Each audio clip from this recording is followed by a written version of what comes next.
আসুন শেখুল ইসলাম ইবনে কাইয়িম রাহিমাহুল্লাহ তাআলা তার কিতাবুল ফাওয়াইদের মধ্যে উল্লেখ করেন, তিনি বলেন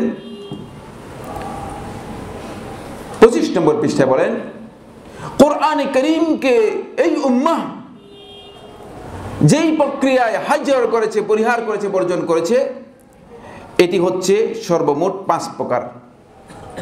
প্রথম প্রকার হচ্ছে কোরআনে কারীমের শ্রবণ এবং তেলাওয়াতকে বর্জন করা। সুবহানাল্লাহ, অনেকে দেখবেন যে কোরআন তেলাওয়াতে সে তার কাছে ইসলামী সঙ্গীত তেলাওয়াত ভালো লাগে।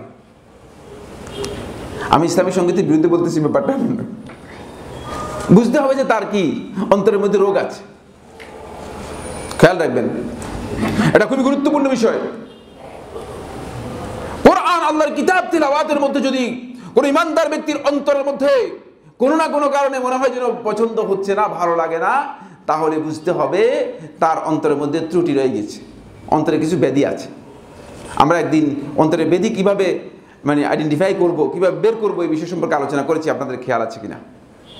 অন্তরের ব্যাধির মধ্যে একটি, যার সামনে কোরআন তেলাওয়াত করা হবে আর কোরআন তেলাওয়াত করা হলে তিনি কোরআন তেলাওয়াত তার পছন্দ হবে না, ভালো লাগবে না, তাহলে বুঝতে হবে যে তার অন্তরের মধ্যে ব্যাধি রয়েছে। এই পৃথিবীর মধ্যে এমন কোনো কিতাব নেই যে কিতাবকে বর্জন করাটা হারাম, যে কিতাবের সাথে সম্পর্ক নষ্ট করাটা হারাম, আল্লাহর কিতাব ছাড়া। এর সাথে যদি কোনো কারণে আপনার সম্পর্ক নষ্ট হয়ে যায়, তাহলে আপনি হারাম কাজে লিপ্ত হলেন। বরং আল কাবাইরের মধ্যে ইমাম শামসুদ্দিন যাহাবী রাহিমাহুল্লাহ তাআলা বলেন, এটি কবিরা গুনার মধ্যে একটি। সুতরাং এটা আমাদের খেয়াল রাখতে হবে। ফলে কোরআন তিলাওয়াত আমাদেরকে নিয়মিত করার জন্য চেষ্টা করতে হবে, নিয়মিত কোরআন তেলাওয়াত করার জন্য চেষ্টা করতে হবে। আল্লাহর আয়াতগুলো তেলাওয়াতের মধ্যে ওই তেলাওয়াতকারীর এমন মর্যাদা রয়েছে, ইহুদি খ্রিস্টানদের মধ্যে থেকে একদল লোক ছিল যারা নিয়মিত তাওরাত এবং ইনজিলের তেলাওয়াত করত। ওই তেলাওয়াতের কারণে আল্লাহ রাব্বুল আলামিন তাদেরকে এমন পছন্দ করেছেন, কোরআনে কারীমের সূরাত আলে ইমরানের মধ্যে 113 নম্বর আয়াতের মধ্যে আল্লাহ রাব্বুল আলামিন তাদের প্রশংসা করেছেন, শুধু তাদের আল্লাহর আয়াতগুলো তেলাওয়াতের কারণে। অথচ তাদের আমলের কি ছিল না? কোনো বালাই, তাদের আমলের মধ্যে কোনো ধরনের বালাই ছিল না। মিন আহলিল কিতাবে উম্মাতুন কাইমাতুন ইয়াতলুনা আয়াতিল্লাহি আনা আল-লাইলি ওয়া হুম ইয়াসজুদুন। আহলি কিতাবদের মধ্যে এমন কিছু গোষ্ঠী আছে যারা আল্লাহ রাব্বুল আলামিনের আয়াতসমূহকে তেলাওয়াত করে থাকে রাত ভর, ওয়া হুম ইয়াসজুদুন, এবং তারা আল্লাহ তাআলার সিজদা করে থাকে। আল্লাহ তাআলা তাদের প্রশংসা করেছেন। কোরআন তেলাওয়াতের মধ্যে এই বড় ধরনের মর্যাদা হচ্ছে এই, যখনই কোরআন তেলাওয়াত করবেন তখন আপনি এর মাধ্যমে অনেকগুলো অর্জনের মধ্যে বড় যে অর্জনটুকু হবে সেটা হচ্ছে ওয়াজিলাত কুলুবুহুম, আপনার অন্তর বিগলিত হবে।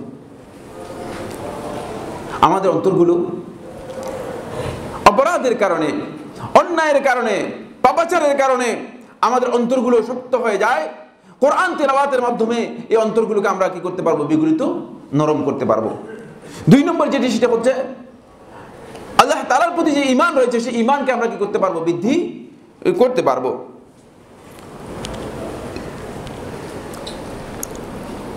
এখানে একটি মাসআলা শুধুমাত্র আপনাদের দৃষ্টি আকর্ষণ করছি, অনেক দীর্ঘ আলোচনা।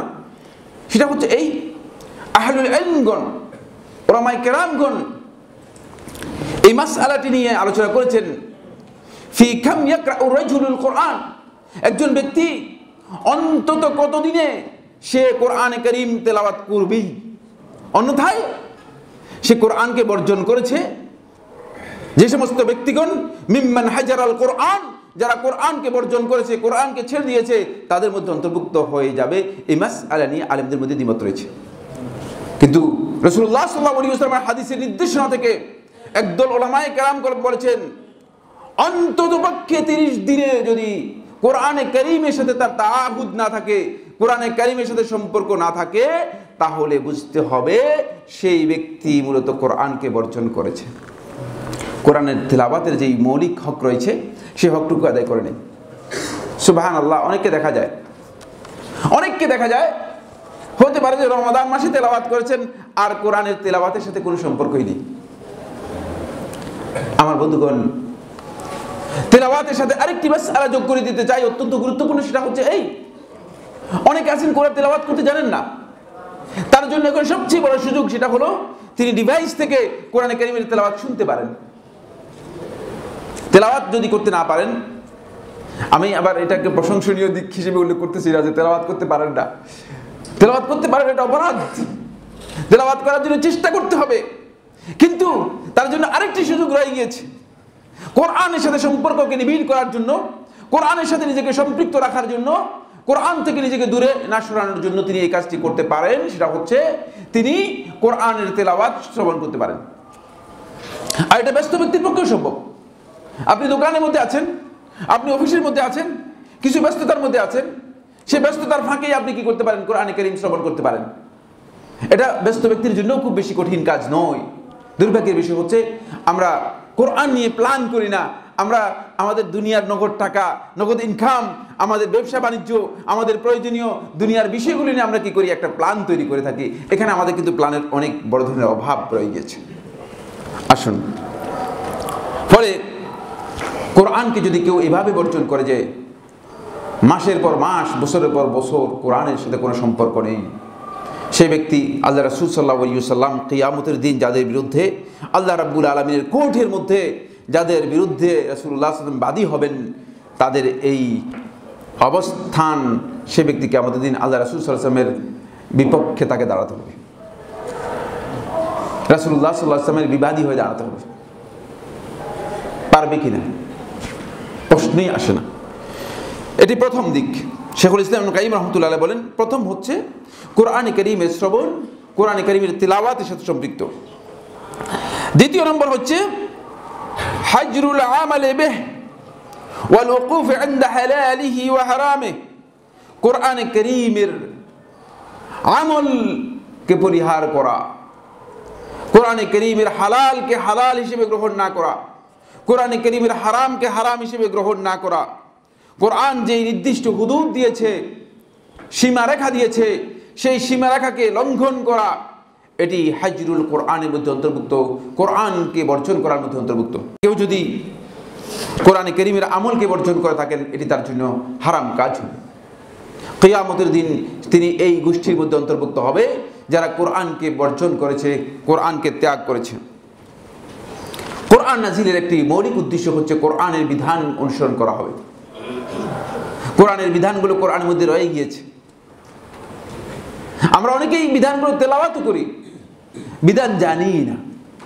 আর যারা জানে তারা মানে না, আর যারা মানার চেষ্টা করে তাদের সংখ্যা একেবারেই কম, একেবারেই কম। এর কারণ কি? এর কারণ হচ্ছে মূলত কোরআনকে যেভাবে ধারণ করার কথা ছিল, কোরআনকে যেভাবে অবলম্বন হিসেবে গ্রহণ করার কথা ছিল, সেভাবে আমরা কোরআনে কারীমকে নিজেদের অবলম্বন হিসেবে গ্রহণ করতে পারিনি। 3 নম্বর শেখুল ইসলাম ইবনে কাইয়িম রাহমাতুল্লাহ আলাইহি বলেন, কোরআনে কারীমের হাজর বর্জনের তৃতীয় দিক হচ্ছে হাজরু তাহকিমি ওয়া তাহাকুম ইলাইহি। কোরআনের বিধান অনুযায়ী বিচার ফয়সালা করা, কোরআনের বিধান অনুযায়ী নিজেদের জীবনকে পরিচালনা করা, এই কাজটি না করাটা কোরআনকে বর্জন করার মধ্যে অন্তর্ভুক্ত। কোরআন আপনাকে কিছু বিধান দিয়েছে, সেই বিধানগুলো আপনি কি বাস্তবায়ন করতেছেন কিনা? যদি সেগুলো বাস্তবায়ন না করে থাকেন, তাহলে বুঝতে হবে আপনি কোরআন অনুযায়ী নিজের জীবনকে পরিচালিত করেননি। তাই মুসলিমগণ যখন কোরআনকে গ্রহণ করবে, নিজেদের জীবনের জন্য এটাকে সংবিধানের মতো গ্রহণ করবে, নিজেদের জীবনের জন্য এটাকে কনস্টিটিউশনের মতো গ্রহণ করবে, নিজেদের জীবনের জন্য এটাকে একমাত্র গাইডলাইন হিসেবে গ্রহণ করবে। যখনই দ্বীনের কোনো বিষয়ে, দুনিয়ার কোনো বিষয়ে, কোনো ব্যাপারেই বিতর্ক তৈরি হবে, কোরআন থেকে এর জন্য ফয়সালা গ্রহণ করার জন্য চেষ্টা করবে। নিজে চেষ্টা করবে যে কোরআন থেকে ফয়সালা গ্রহণ করা যায় কিনা। তার পক্ষে সম্ভব না হলে যারা কোরআন বুঝে, কোরআনের জ্ঞান যাদের কাছে রয়েছে, তাদের কাছে যাবে, তাদের কাছে গিয়ে কোরআন অনুযায়ী বিচার কি, এর সমাধান রয়েছে, তার এই সমস্যার সমাধান কি রয়েছে সেটা গ্রহণ করার জন্য চেষ্টা করবে। 4 নম্বর যে পয়েন্টটি, সেটা হলো কোরআনে কারীমের অর্থ বুঝা এবং উপলব্ধি করা, কোরআনকে উপলব্ধি করা কোরআনের একটি অন্যতম দাবি। আমার বন্ধুগণ, আল্লাহ সুবহানাহু ওয়া তাআলা কোরআনে কারীমের সূরা সাদের 29 নম্বর আয়াতের মধ্যে বলেন, কিতাবুন আনজালনাহু ইলাইকা মুবারাকুন লিয়াদাব্বারু আয়াতিহি, এমন একটি কিতাব আনজালনাহু ইলাইক, যেটি আপনার উপর অবতীর্ণ করা হয়েছে, মুবারাকুন বরকতময়। সুতরাং এই কিতাবের ব্যাপারে বরকতের বিষয় রয়েছে, কিন্তু শুধু বরকত হিসেবে এটাকে গ্রহণ করবেন, এর থেকে হিদায়াত নেবেন না, এটা হতে পারবে না। কিন্তু কিতাব থেকে বরকত নেওয়ার বিষয় আছে। যেহেতু আল্লাহ এই কিতাবকে মুবারক বলেছেন, বরকতময় বলেছেন, সুতরাং আল্লাহর এই কিতাব যদি কেউ বরকতের জন্য গ্রহণ করেন, সেটা তার জন্য নাজায়েজ নয়, খেয়াল রাখতে হবে। বাকি এর উদ্দেশ্য কি? মুবারাকুনের সাথেই, বরকতের সাথেই এর উদ্দেশ্যকে আল্লাহ রাব্বুল আলামিন এক্সপ্লেইন করে দিচ্ছেন, আল্লাহ সুবহানাহু ওয়া তাআলা ব্যাখ্যা করে দিচ্ছেন, লিয়াদাব্বারু আয়াতিহি, যাতে করে এর আয়াত সমূহকে তোমরা সত্যিকার উপলব্ধি করে এর আয়াতগুলো দিয়ে নিজেরা হিদায়াত গ্রহণ করতে পারো, নিজেদের জীবনের জন্য পরিচালনা পদ্ধতি গ্রহণ করতে পারো, নিজেদের জীবনকে চালাতে পারো। সূরা মুহাম্মদের 24 নম্বর আয়াতের মধ্যে একই কাছাকাছি কথা বলেছেন, সেটা হলো এই, আফালা ইয়াতাদাব্বারুনাল কুরআন আম আলা কুলুবিন আকফালুহা, তারা কি কোরআনকে উপলব্ধি করার জন্য চেষ্টা করে না? যারা এই কোরআনকে উপলব্ধি করার জন্য চেষ্টা করবে না, তাদের অবস্থা হবে এই, আম নাকি আলা কুলুবিহিম, তাদের অন্তরের উপর আকফালুহা, তালা লাগিয়ে দেওয়া হয়েছে। কোরআনকে যদি উপলব্ধি করার জন্য কেউ চেষ্টা না করে, তাহলে এমন একটি অবস্থা তারা মুখোমুখি হবে যে যাদের অন্তরের উপর তালা লাগিয়ে দেওয়া হয়েছে, অন্তর কোনো ভালো কিছু অ্যাকসেপ্ট করবে না। মারুফ, ভালো কাজকে ভালো কাজ হিসেবে গ্রহণ করবে না, মুনকার গর্হিত কাজকে, নিষিদ্ধ কাজকে, অপছন্দনীয় কাজ হিসেবে গ্রহণ করবে না। এই তাদের অন্তরের মধ্যে এইভাবে তালা লাগিয়ে দেওয়া হবে, এই কোরআনকে যদি সেভাবে গ্রহণ করতে না পারে। 5 নম্বরে যে পয়েন্টটি শেখুল ইসলাম ইবনুল কাইয়্যিম রাহিমাহুল্লাহ তাআলা আল ফাওয়ায়েদের মধ্যে উল্লেখ করেন, সেটি হচ্ছে হাজরুল কোরআনের মধ্যে, কোরআনকে বর্জনের মধ্যে, কোরআনকে শিফা হিসেবে, আরোগ্য, রোগ মুক্তকারী এবং কোরআনের মাধ্যমে চিকিৎসাকে যদি কেউ বর্জন করে থাকে, এটাও মূলত কোরআনকে বর্জন করার মধ্যে অন্তর্ভুক্ত হবে, এটাও এর মধ্যে অন্তর্ভুক্ত হবে। কারণ মানুষের 2 ধরনের রোগ রয়েছে, একটি হচ্ছে আমরাদুল কুলুব, অন্তরের রোগ। এই অন্তরের রোগগুলোর চিকিৎসা কোনোভাবেই আপনি কোরআন ছাড়া অন্য কোনো দিক নির্দেশনার মাধ্যমে, অন্য কোনো চিকিৎসার মাধ্যমে করতে পারবেন না, এখানে কোরআনের চিকিৎসায় আসতে হবে। আর কিছু রোগ রয়েছে আমরাদুল আবদান, মানুষের শারীরিক রোগ, বাহ্যিক যে রোগগুলো রয়েছে, এই রোগগুলো চিকিৎসার ব্যাপারে শেখুল ইসলাম ইবনুল কাইয়্যিম রাহিমাহুল্লাহ তাআলা আদ-দা ওয়া দাওয়া এর মধ্যে উল্লেখ করেন। তিনি বলেন যে এর মৌলিক চিকিৎসা আল্লাহ রাব্বুল আলামিনের কিতাবের মধ্যে রয়েছে, অনেকের জানা আছে, অনেকে জানা নেই, আল্লাহ রাব্বুল আলামিনের কিতাবের মধ্যে আছে। এখান থেকে এই জন্য আমাদেরকে চিকিৎসা নেওয়ার জন্য বলা হয়েছে। বন্ধুগণ, কোরআনে কারীমের মৌলিক 5টি বৈশিষ্ট্য রয়েছে। কয়টি বললাম? 5টি বৈশিষ্ট্য রয়েছে, বিস্তারিত আলোচনা করার সুযোগ নেই। এর অন্যতম একটি বৈশিষ্ট্য হচ্ছে কোরআনকে আল্লাহ সুবহানাহু ওয়া তাআলা শিফা হিসেবে কি করেছেন? অবতীর্ণ করেছেন।